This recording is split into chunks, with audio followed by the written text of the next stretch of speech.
Hi అండి అందరికి. ఈ రోజైతే నేను బీరకాయలు హార్వెస్టింగ్ చేసుకుంటున్నాను. మా తీగకైతే తెగులు అంటారు కదా, బీర తీగకి తెగులు వచ్చిందండి. చాలా దీనికి ఏదైనా పరిష్కారం ఉంటే చెప్పండి. చాలా కాయలు పడతాయి అనుకున్నా కానీ పడట్లేవు. ఈ కర్రల సహాయంతో నేను తీగ బారించుకున్నాను అనమాట. ఎందుకంటే కింద బారితే అంత మంచిగా రావు బీరకాయలు, పురుగులు కుడతాయని చెప్పేసి, పైన అయితే మంచిగా వస్తాయని చెప్పేసి ఇట్లా కర్రలు గుచ్చుకొని దానికి తీగ అనేది ఇలా బారించుకుంటున్నాను.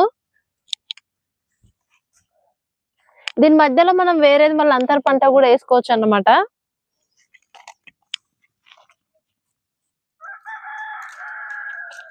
ఇవి కూడా వచ్చిన కొన్ని కూడా కొంచెం మంచిగా రాలేదన్నమాట, పండుగ గుట్టిన ఇవి కూడా. ఇవి చూడండి, కాయ చూడండి. ఇక మనకి ఇక్కడ స్టార్టింగ్ ఇక్కడ పండుగ కుట్టేసరికి లావు కాలేదు, ఇట్లా ఉండిపోయింది. ఫైనలీ హార్వెస్టింగ్ అయిపోయిందండి బీరకాయలు. ఈ రోజు ఇన్ని బీరకాయలు హార్వెస్టింగ్ అయినాయి అన్నమాట. నాకు చూడండి ఎంత బాగా వచ్చినాయో.